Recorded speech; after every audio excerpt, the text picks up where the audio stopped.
Hey everybody, I am Tommy Scoville and you are on the lifeboat. Hope you're having a great weekend. Hope it's a good Sunday for you. Listen up, people. We've got some stuff going on. It's going to be a busy Sunday. We're doing multiple shows later today.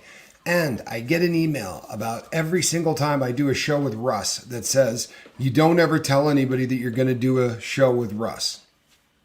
So here you go. Christy Colwell, I will, whatever you did, it is so nice to see you. Can you see that, everybody? Huh? What about that? I'm sorry, you were catching the 5 a.m. were you? Sorry about that, SPTV Tattoo Warrior. But Christy is alive. There's been a Christy sighting. Christy, it's good to have you back. Everybody loves Christy. I had so many people. Hey, DJ Daddy-O, good to see you. I had so many people reach out and say, what's going on? I said, hey, man. If you've ever had a channel, you go into the back and it shows all of the blocked individuals. And when those blocked individuals are shown, well then. Hold on one second. You want to embarrass my daughter? This is always fun. Hey, Cedar, guess what I'm doing? So, what you doing? Take a guess. You're good. What am I doing, daughter? I am live on the lifeboat. Do you need me? I just wanted to ask about... I'll ask about it later. We're good? There's nothing important? Nope, just wanted to say hi. I love you. I'll call you when I'm done doing this. Love you. All right. See you, kid. I love her. That's my daughter. Sorry, people, but you never know. You know what I mean? Could have been something. Bad. Kat. Years ago, I worked as a public speaker, and I did a little time on the road, doing some public speaking. Never anything that was a nice thing. It was nothing like this. But I would anticipate a time in the future where I'm probably going to be doing some road stuff. I think that's probably in the future. You know what else is in the future? We're going to have some guest hosts here on the lifeboat. It was a great idea. It really was. And if you're interested in that, if you're interested in sitting in the chair, maybe taking a turn doing it, it wouldn't be during the normal business hours, but it would be a little extra, and it would be an opportunity for people to say, you know what, man, I feel like I could do that. There can't be enough of these. You hear me? There can't be enough of these. This isn't about trying to push somebody to the absolute top so that they can be cool. It's trying to see how many people that we can reach with the message that, you know what? Mental health, not any different than regular health. And addiction, it's another disease. And if we can change a few minds doing that along the way, then the bigger the party gets, the more that it goes out. This is not a zero-sum game. You understand the concept? If you go over and you watch a ton of the channel, that I think is fantastic. I really do. I think they're doing great work. Miss Dragon has been on fire for a long time. Can a wrench put a link up to Miss Dragon and her content? And then can we get one up also for Need a Meeting? These are two people that are doing really excellent work. And actually, it's way more than two people because of how they do it over on Need a Meeting. But those are two channels that are doing amazing work, and they're connecting, and this is all fantastic stuff. Andrew, I'm glad that you're here. Good to see you.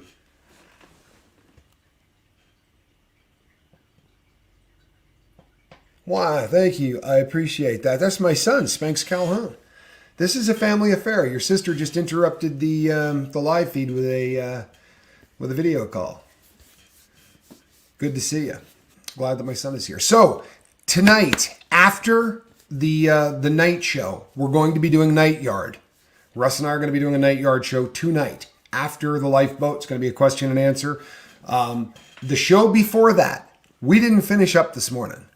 We really didn't. That's definitely not a program I can do in an hour. It's probably, thank you, Miss Dragon. It's probably not a show I can do in 2 hours.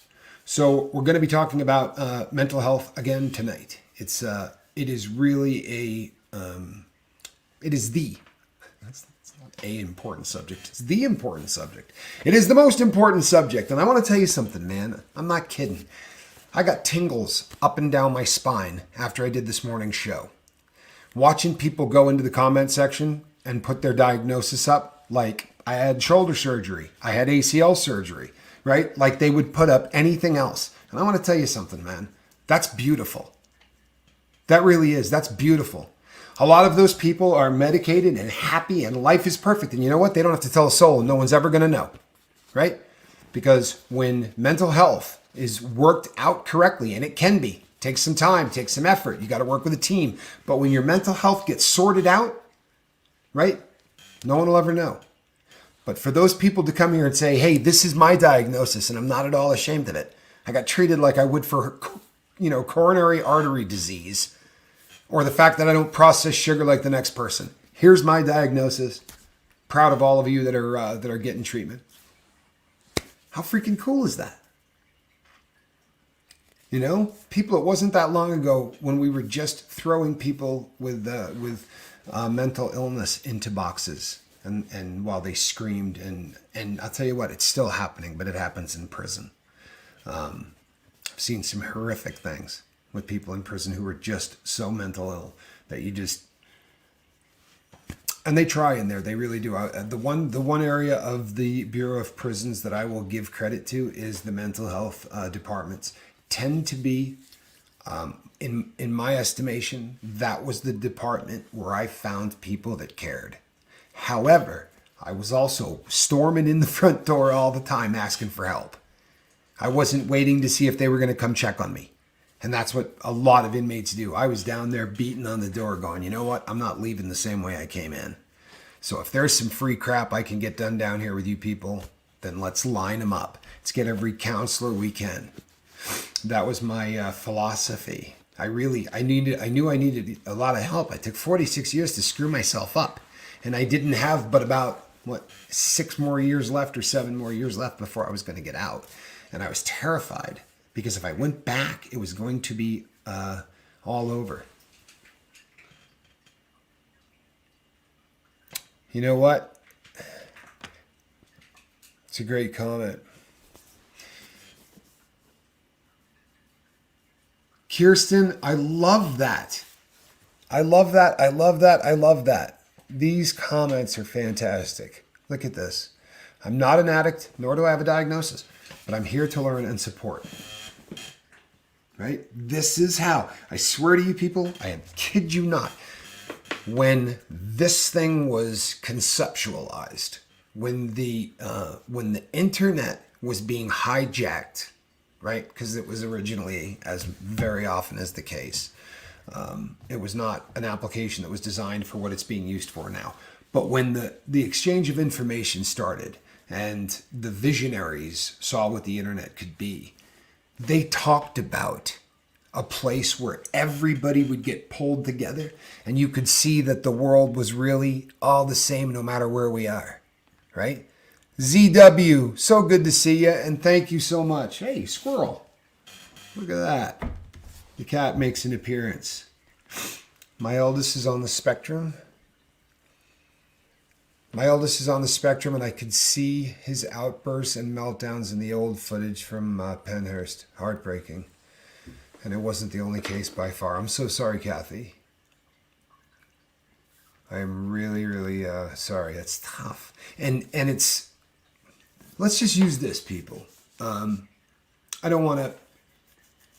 Yeah, normies, my favorite people in the world. For real. The people that come here or the people who send me emails. I got an email, and I'm not going to betray anybody's trust by telling you this, right? Because it's going to be vague as hell. But I got an email from somebody that said, I'm out of my element, right? My daughter is talking to somebody that, I'm worried whether or not I should be allowing my daughter to associate with somebody. But the fact that this person doesn't have a drug problem, this person's never done drugs, this person's never been associated with crime or anything of any kind, but just was seeking out information because wants to make sure that they do this child a solid, right? The child of a convict. They want to make sure they do this kid a solid. And I'm telling you, this is what they conceptualized. This is what the internet could be, right? But it doesn't always turn out that way. And there's a thing called Hims, right? You've seen the ads for Hims. There's a lot of ads, right? You hear ads for this everywhere. And Hims, if you would like to get some Rogaine, right? You're losing your hair and you're a little embarrassed about that. You don't want to go into a store and have to go, hey, I'm the bald dude, right? Looking for some Rogaine. Well, we'll let you order that without the shame of having to go in and buy something for thinning hair, right? For a guy. And if you're having a problem with erectile dysfunction, this is obviously a conversation that could be difficult for a guy to have with anyone. So we're going to let you order your medication for that as well. Your erectile dysfunction medication. You want Viagra or Cialis or something like that. You can order it through Hims, right? Well, now there's a hers. Have you seen this? Okay, so now they're advertising hers. But every ad I've seen is you can get mental health drugs this way. And I thought to myself, well, that's great. It really is. I think that the more ways that we can streamline, and telehealth, I think is probably going to be a very big thing in the future. And we got to work some bugs out with that, I think, right? Because it's always better if you see people in person. But nevertheless, I don't think that should be something that we needed to hide, I can't get an erection or I'm going bald, right? To me, that was uncomfortable. When I saw that ad, I thought, maybe that's not such a great thing. Maybe it would be a little bit better if we all just didn't treat people like that.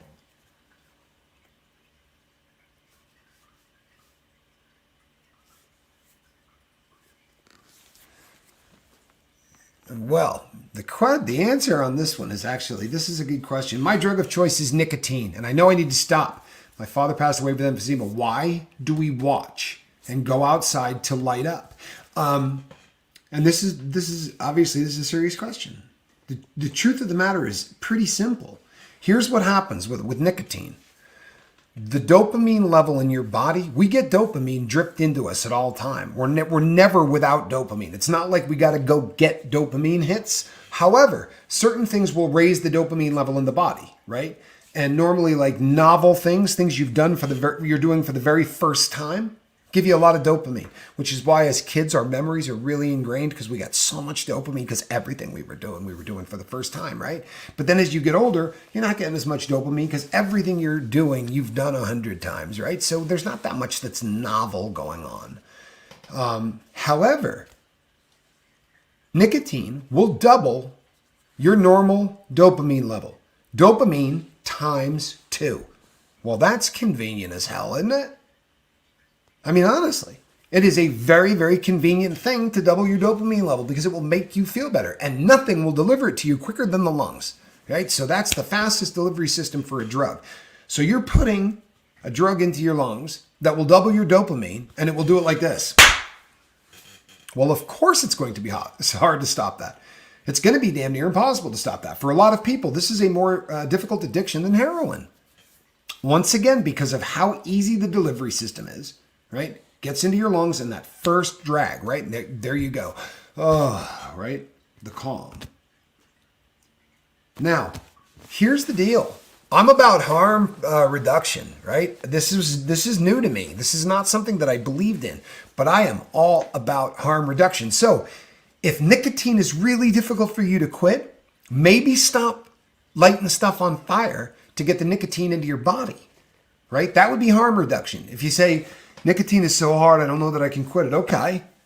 All right. Well, then let's take it to harm reduction. If we can't quit the nicotine, maybe we just quit lighting stuff on fire to get the nicotine in your body. There are little pouches now that they say the odds of carcinogens. You really want to, those pouches are considered, I don't mean the tobacco ones. These are pouches that are just a delivery of nicotine. There's nothing else attached to it. There's your dopamine level. And it's delivered over a period of time. So it's actually like a sustained thing. If you can't get off nicotine, well, at least get off smoke, right? And if you're so used to the smoking, well, then vape it. Is vaping great? No. Is it better than smoke? You betcha.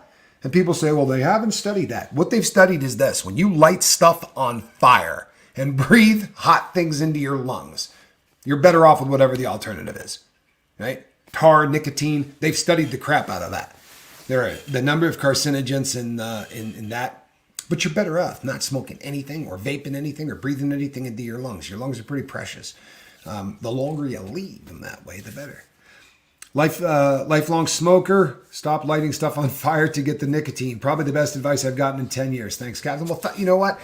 And here's the deal, people. Harm reduction isn't the end of the world, right? It's a good step in the right direction, right? Kirsten says, oh, shite. I do have an addiction. I am a smoker. How's that? There's a big one, right? There's a dose of reality. And that is a rugged drug. But that's fantastic. It really is. Because very often we don't realize. People say to me all the time, and I've never been addicted to anything in my life. And I go, that's fantastic. Don't drink? I don't. Never smoked any weed? Nothing like that. I don't do anything. So what does your day look like then? Well, I get up in the morning, I go to Starbucks, I get, 3 Ventes. You have people who are doing, who are drinking, 6 or 7 cups of coffee a day and saying, I've never been addicted to anything. Yeah, take 2 days off from that caffeine and let me know how that feels. You'll get a headache you won't believe. I vape. I used to smoke, but I feel better than when I smoked cigs, says Jason P. I would imagine that you do, my brother. You're putting your lungs through a lot less crap. Believe that. You're not lighting anything on fire in order to get your nicotine. And you can get nicotine into your body a lot of ways right now. For real. They're making it easy to get nicotine into your body without having to burn things. And that's nice, right? For real. That's harm reduction. No more burning stuff and breathing it in. That's bad for you. Anna says, hey, Tommy, first time chat. I quit smoking 3 years ago after smoking for 43 years. And Anna, you tell me the truth. You cannot believe how much better you feel in 3 years. It's night and day. Our lungs are remarkable. I mean, they are remarkable. How fast the damage begins to start to heal itself. When you stop, I know that there are people who are going, I smoked for 25 years. What's the point now? I promise you, the point will be evident really quickly after you stop smoking, right? There is a turnaround that is like this.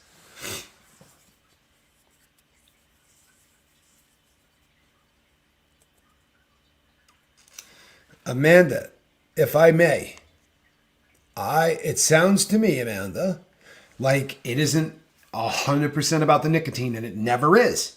There's a ritual involved. I'll tell this story again, and everybody says, ooh, can you get me one of these? This was 1980 something. The company is long out of business. But they came out with a device, and this was long before computers were hip and all that. And what this device did was, it let you smoke whenever you want, right, for an entire week. But you timed it, and you told them when you smoked. And this little computer figured out exactly what your habits were.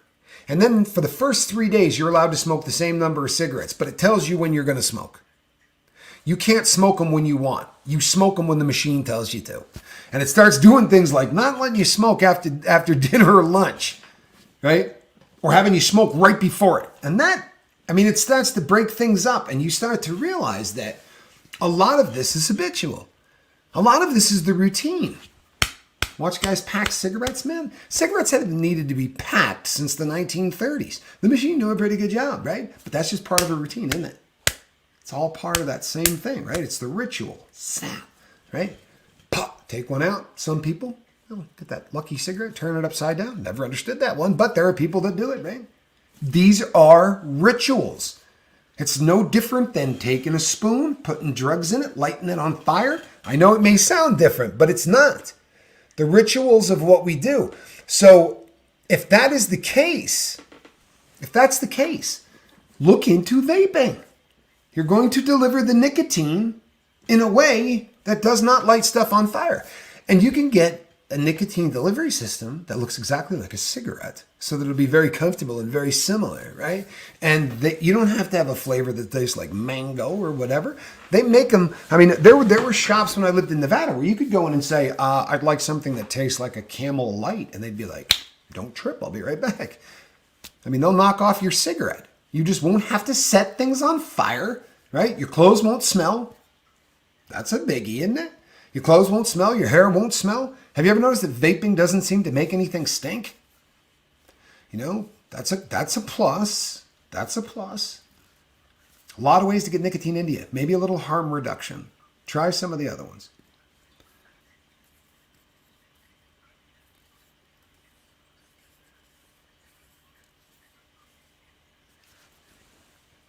Valerie says, I had to really cut down before I started working. Now my brain tells me I deserve a nice, relaxing cigarette, which is literally what I say every time. I want to tell you something.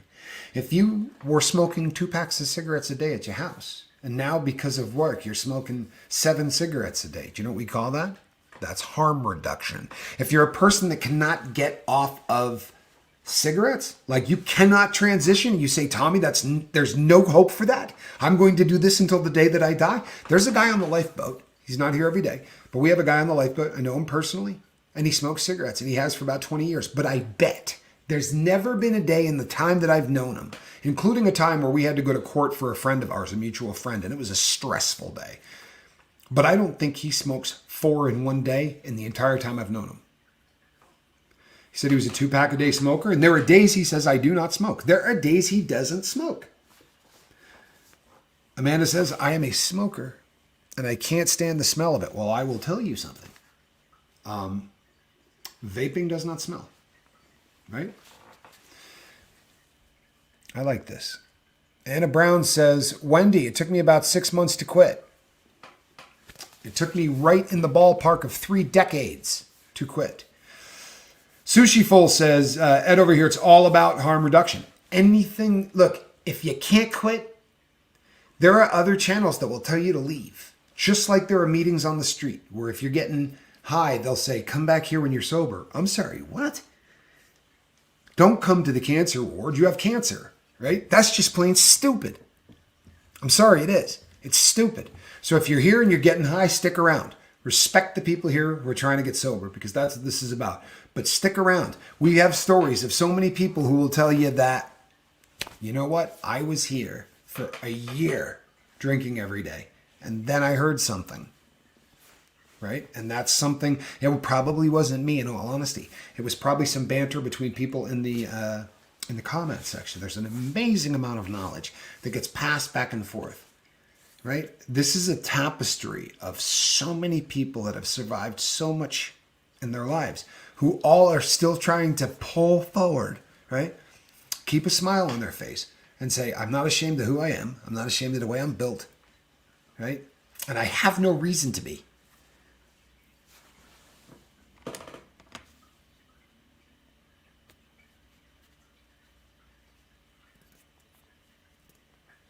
How cool is this? I realized my dad quit smoking after I don't know how many years when he went to pick up some gas at the convenience store and didn't come back with a couple of packs.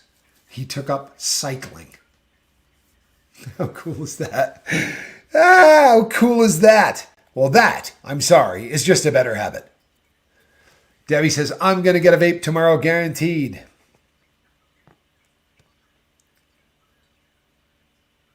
Well, I'll tell you something, Amanda. It's funny that you say that. She says, Amanda, let me put that up on the screen so that I don't confuse other people.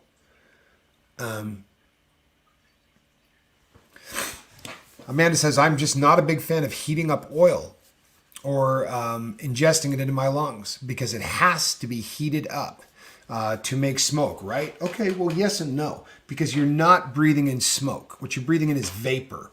And things vaporize at a completely different heat than things burn, right? We know that in order for something to burn, what is it, Fahrenheit 4 something? I can't remember what it is, 440. Fahrenheit 440? I think is what it is. But that's really freaking hot. Now, the stuff that comes off of a vape pen does not, and I vaped for a long time. Well, yeah, pretty long time. I mean, I vaped long enough, I'm telling you, there's no heat on it. Breathe that in, and the first time you breathe it in, it's the first thing that you notice because there's not the heat. It's coming in at less than your body temperature is going to be. It doesn't need, what happens is they run a filament through it like they would a light bulb. And inside that you have cotton, and the cotton is soaked in glycol, which by the way is put in almost everything you eat, right? This is not, people go, that's the same stuff that's in antifreeze. Now, that being said, there are places that make vape juice in a very different way. Look it up online. There are people that are going about it in ways that use only natural ingredients, derive all of the stuff. There is good and bad in that, but in any case, you're not looking at literally using a flame, which is right. That's burning, that's smoke, that's all bad. It really is. It's all bad, and it has tar in it, and it really sticks to the lungs. You'll notice a difference immediately. I promise that's the truth. But you're better off not breathing anything into your lungs. So as a harm reduction goes, if you can try those little things that taste like wintergreen and you throw one in your mouth and you suck on it for like 15 minutes, it is a much better delivery system than anything else. You know what, Jason P? Man, that you're not hurting anybody's feelings with that. We want you here. Jason P says, much love to the lifeboat. Still drink, but thanks to you all, much less. Much less is great. That's harm reduction, right? And you know what I believe harm reduction leads to? It leads to people quitting. It leads to people realizing that as I'm getting to where I want to be, I actually can make this stop. The realization is, holy crap, I'm down to 4 of these? Or holy crap, I went 3 days without doing that? If I could do that for 3 days, I can do it for 5. If I could do it for 5, why am I doing this? Right? Why am I doing it? And those kind of things happen. That's the miracle of this place. It really is. Oh, I love that. Amanda says, this boat saves lives. And I want you to know something. When I put one of those up, you do realize I'm another cog in this boat. I got the best seat in the house. 451, Fahrenheit 451. Thank you, Sushi Folk. Thank you. This is the part where Aaron would say, sorry, I was raised in a cult.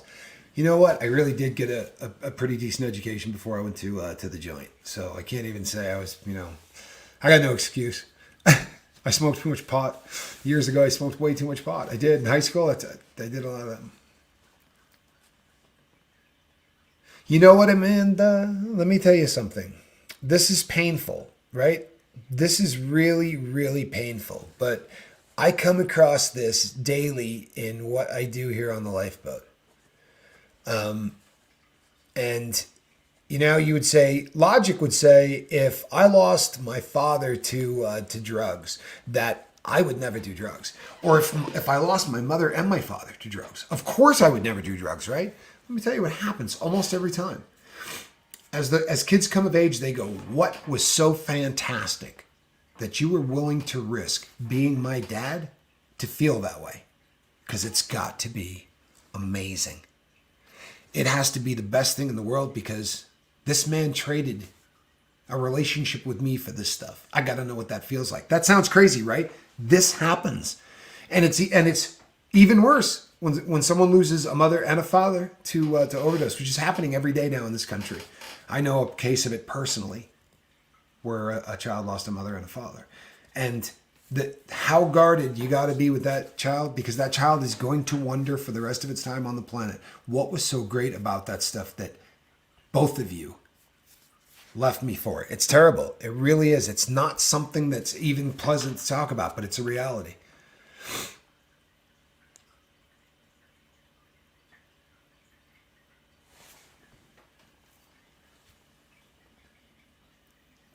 And with the quitting smoking, I had, embarrassed to say, 40-year habit. You know what? There is not a dumb way to quit anything. I promise you, there's not a dumb way to quit anything. Oh, dum-dum. Oh, he means the lollipops, the dum-dum suckers. Look, and that is ritual, Todd. That actually makes a bunch of sense. You're unwrapping something, you're taking it, you put it in your mouth. There's something you're doing with your hands. All of that, people really seem to do well. And I'm not being weird and I'm not being Freud, but you're doing something orally. You're putting something in your mouth all the time. And when you stop doing that, that's going to be, your body is so used to every part of that habit. You ever see those guys who work on job sites and they will put a cigarette in their mouth? Z-Dub, thanks so much. And it's great to see you, Hen. They'll put a cigarette in their mouth and they'll be running a handsaw. They'll be doing fire, and that entire thing will burn the entire time in their mouth. I had a boss that would go one to the other like that all day long. All day long. Zen1, thank you for your generosity, hon. Been so supportive of the lifeboat from the very first day that Z-Dub showed up. Much love, Zen. No, no one can see your posts except the members of the group. Nobody can see your posts except the members of the group. And we do really try to be careful with that. There are two really great moderators over there that are there. If you are having a hard time getting in, it's probably because you have a brand new account. Because we get nervous with brand new accounts, and we do try to protect that. We're very protective of the Facebook group page because none of us like Facebook. Kathy Ann says, question, I have a medical background, but something I've always wondered. Why do most of those withdrawing from heroin crave sugar? All the patients I saw who were needed orange juice or sweets or colas, ideally orange juice and sugar. I mean, honestly, that's like, you know how they call it Sunny Delight? I knew guys that used to call that Junkie Delight. And I would meet guys in different states that would do it. They would take orange juice, and I'm talking about put a quarter of an inch, half an inch sugar in the bottom of it and shake it up and drink that. I've heard different theories on this, right? One of the theories is that something with opiates makes it difficult or cuts down on your brain's ability to take in glucose. I don't know if there's a shred of this. This is blue light stuff. It's theory. I have no idea. But what I can tell you is this. Everybody who withdraws craves sugar. And more than sugar, even better. And you'll realize this if it's something that you've gone through withdrawing a lot. Chocolate rather. Great book called Chocolate to Heroin you can read that talks about this, and it's fascinating. But for a brief period of time, your brain can't tell the difference. No joke. And I've been in the absolute throes of withdrawal, and you take dark chocolate, and for about 3 minutes, your brain thinks you fixed. And that 3 minutes is over, you're right back to hell. But you really, so if you time it and you sit there, you can get a few minutes of relief every 20 or 30 minutes by just breaking a Hershey bar. And there are prisons that used to give those out to people who were in withdrawal. I mean, not prisons, but county jails. Like the Pacific Northwest would make it easy to get it. And that and all the Kool-Aid you could drink, because sugar seems to help a lot with withdrawals. And I'm not 100% sure on that, but it certainly does. Hopatographer, good to see you, brother. Good to see you. Facebook is viciously triggering for almost everybody on the planet. It really is. It is the land of the place where you go to make it look like your life is better than it is, so that other people struggle with where they're at. It's a beautiful platform. It really is. It's disgusting. And by the way, no matter what it was put together as a way to rank women. Really a lovely platform. Look, but it does give us an opportunity to have a place where everybody can exchange information using direct message, choose to or not to. With the people in the group, based on the kind of comments they leave, you'll realize that people are a little bit more like you, maybe a little bit less like you. May I recommend getting to know the people a little less like you? For real. Echo chambers suck. Maybe hang with somebody that's a little different than you. I've met some of the most beautiful people I've ever met in my life by meeting people a little different than people I would have met. Ariel, who passed away last year, was one of those people who, in a post, said that she couldn't go home for the holidays because of how politically divided her family was.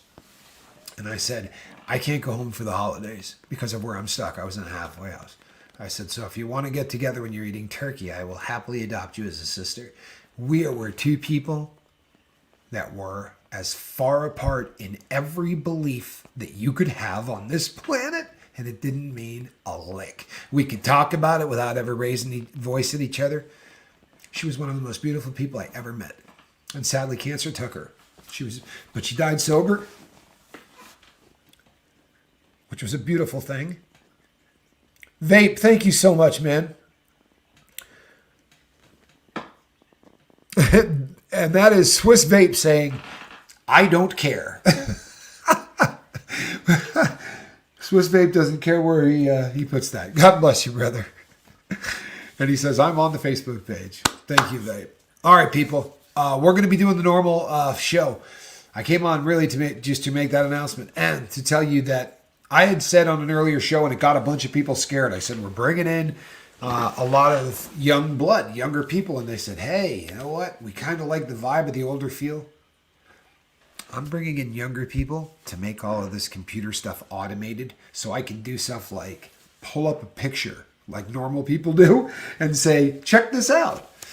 I'm bringing in people to help me automate. I'm bringing in people to help me so that this gets easier and that I can deliver a better product. I'm happy with the message. I'm super happy with the message. But we always want to make the delivery a little bit better, right?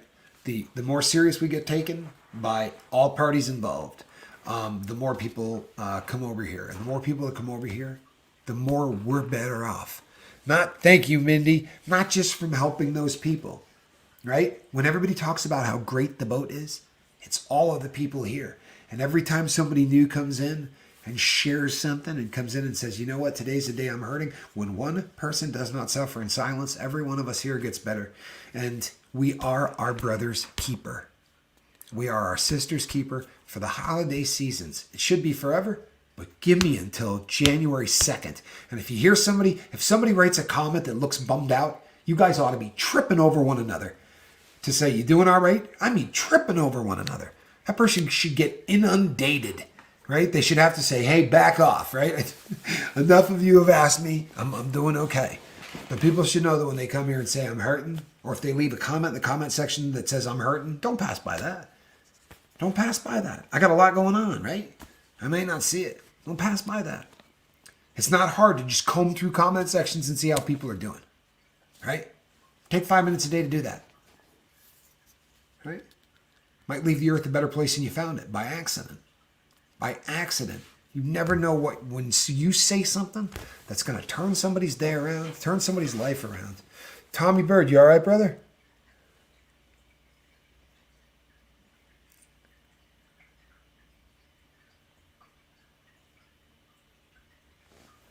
Oh, okay, good.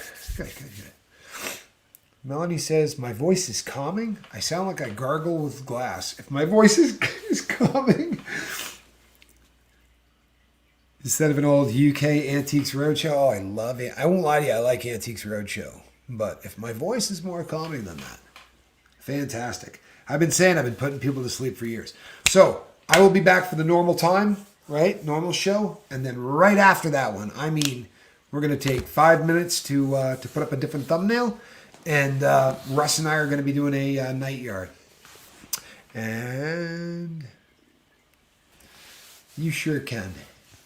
Christy said, can I just say that I have never seen so much love here? I'm pretty private, but when I started sharing, it was amazing for me and so healing, not to mention eye-opening. I feel so safe here. That is the coolest thing in the entire world, man. This here is a cat in the basket. I promise. We will continue to deliver quality cat in the basket.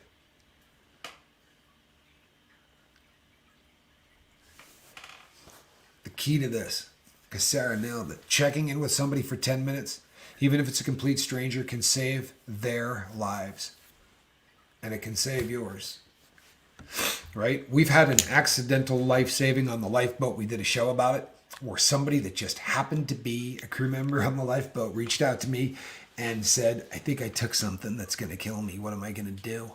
And when we started talking, I said, listen, you know, Narcan can save this. And they said, we don't have that stuff. They didn't give us anything like that. They said, no needles. I've got nothing. I said, it's not in the needle. It's a nasal spray. But if you call 911 and the person said a nasal spray, I think they gave me that from rehab. And this person had to crawl to get it. And it took a bunch of doses. But this person is still with us. And you know what? She's sober. And she's been sober for a really long time. And she's got a beautiful baby. And she just got brand new teeth. It looks like it's a before and after photo that would make you cry. I promise you. It's a beautiful thing. So you never know when a couple of minutes, the right time. It's that kind of world, people.